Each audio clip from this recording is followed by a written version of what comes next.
के चलते मैडम भारत के लोग सवाल पूछना भूल गए और भारत की जनता आजकल इतनी भूखी है कि खाने को धोखा भी खा लेती है। ठुकरा के मेरा प्यार मेरा इंतकाम देखेगी, मतलब वोट है तो नोट है और वोट नहीं तो नोट नहीं। में 20 करोड़ नौकरी, उन नौकरियों का क्या हुआ, उन वादे का क्या हुआ? मैं बस उन्हें यही कह पाती हूँ कि पत्ते तो झड़ते हैं उठाता है कोई कोई, वादे तो सभी करते हैं निभाता है कोई कोई।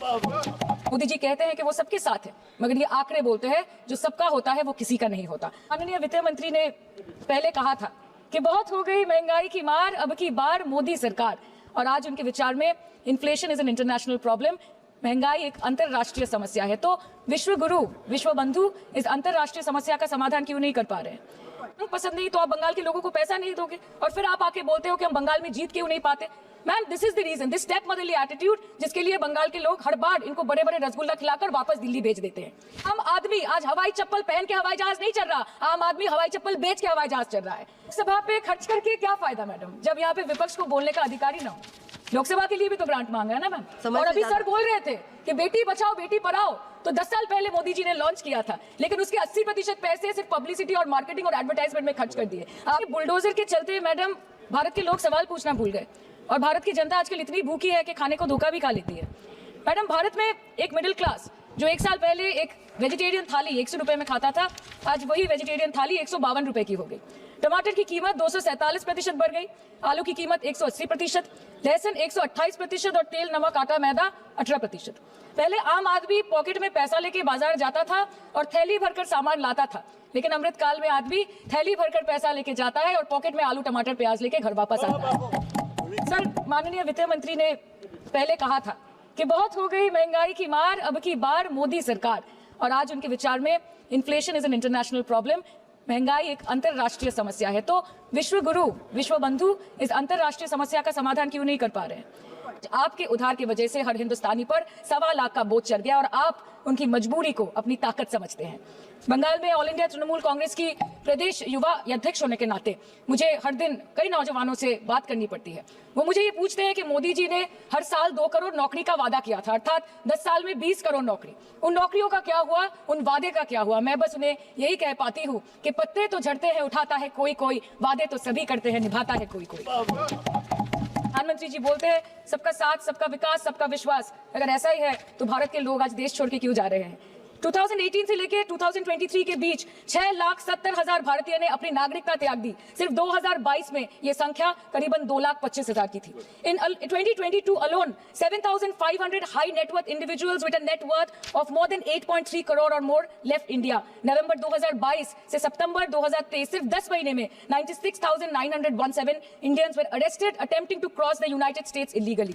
मोदी जी कहते हैं कि वो सबके साथ है, मगर ये आंकड़े बोलते हैं जो सबका होता है वो किसी का नहीं होता। और बंगाल के साथ तो कुछ अलग ही रिश्ता है इनका। The relationship is that of quid pro को, ठुकरा के मेरा प्यार मेरा इंतकाम देखेगी, मतलब वोट है तो नोट है और वोट नहीं तो नोट नहीं। As per the available reports, as on 19 July, rupees 1.23 lakh crore is already due from the government of West Bengal against flagship programs like Manrega, PM Awas Yojana, Gram Sadak Yojana, National Health Mission, Central Food Subsidy. Further, 40,806 crore is projected dues against these schemes, bringing the total amount to a staggering 1.71 lakh crore. Madam, health care की schemes में सिर्फ fund हमको दिया नहीं जाता क्योंकि colour coding match नहीं करता है।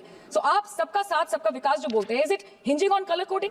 आपको रंग पसंद नहीं तो आप बंगाल के लोगों को पैसा नहीं दोगे और फिर आप आके बोलते हो कि हम बंगाल में जीत क्यों नहीं पाते। Ma'am, this is the reason, this step motherly attitude, जिसके लिए बंगाल के लोग हर बार इनको बड़े बड़े रसगुल्ला खिलाकर वापस दिल्ली भेज देते हैं। फार्मास्यूटिकल्स की सर आजीकर पे बात ना बोले, आपकी सीबीआई पे अभी तक कुछ बोल नहीं पाए। हम लोगों ने जो हमारी पुलिस ने जो बोला था, that's still sticking to that. So उसके बारे में मत बात करें, ठीक है? आप उत्तर प्रदेश के बारे में बात करें ना sir. Sir, medical inflation is at 14%। Regularly लिए जाने वाले दवाइयों की कीमत 50% बढ़ गई। आप सिविल एविएशन के लिए ग्रांट्स मांग रहे हैं। एक डोमेस्टिक फ्लाइट, उसकी राउंड ट्रिप की टिकट 20 से 30,000 में बिक रही है। आम आदमी आज हवाई चप्पल पहन के हवाई जहाज नहीं चल रहा, आम आदमी हवाई चप्पल बेच के हवाई जहाज चल रहा है। You are demanding funds for education, but conveniently ignoring the fact that 11 lakh children have dropped out of school according to your own data. आज भारत में सिर्फ 47.51% स्कूलों के पास कंप्यूटर की फैसिलिटीज है और उसमें 9% के पास internet connection. In law and justice, you are not been able to provide legal aid to more than 1% of the eligible population. In public enterprises, 5.1 lakh public sector jobs have disappeared in the last 10 years. Railway में करीबन 2.5 lakh post बाकी है और उसमें से vacancy है in critical safety categories. नए भारत में आजकल ट्रेन पटरी के ऊपर कम और पटरी के बाहर ज्यादा चलती है। मुझे दुख लगता है इस सदन में ये कहते हुए मैडम कि मैंने अपने लोकसभा क्षेत्र जादवपुर लोकसभा क्षेत्र के लिए एक बारुईपुर कोबी सुभाष मेट्रो एक्सटेंशन की मांग की थी। मुझे डिपार्टमेंट से ये चिट्ठी मिली जिसमें उन्होंने लिखा है that this project is not economically viable and this project is unremunerative. तो आपको अगर सब जगह से पैसा चाहिए तो मुझे ये बात समझ में नहीं आती कि लोग खुद के लिए आपको वोट देते हैं कि आपके फायदे के लिए वोट देते हैं। मैं आपको इतना ही बोलना चाहती हूँ, दिस वाज द रीजन अपने प्रॉफिट के लिए आज इन्होंने सीनियर सिटीजन का कंसेशन भी बंद कर दिया और सीना ठोक के ये बोलते हैं कि 2022-23 अर्थ वर्ष में हमने 15 करोड़ वरिष्ठ नागरिक से 2242 करोड़ कमाए। मैडम मैं 2 बात और बोल के खत्म कर दूंगी कि लोकसभा पे खर्च करके क्या फायदा मैडम, जब यहाँ पे विपक्ष को बोलने का अधिकार ही ना हो। लोकसभा के लिए भी तो ग्रांट मांगा है ना मैम। और अभी सर बोल रहे थे कि बेटी बचाओ बेटी पढ़ाओ, तो 10 साल पहले मोदी जी ने लॉन्च किया था, लेकिन उसके 80% पैसे सिर्फ पब्लिसिटी और मार्केटिंग और एडवर्टाइजमेंट में खर्च कर दिए। आपके उत्तर प्रदेश, मध्य प्रदेश, राजस्थान में ना बेटी को पढ़ा पा रहे और ना बेटी को बचा पा रहे। बंगाल आए और देखिए कि ममता बनर्जी ने विधानसभा में अपराजिता एक्ट बिल पास किया है, कन्याश्री किया है।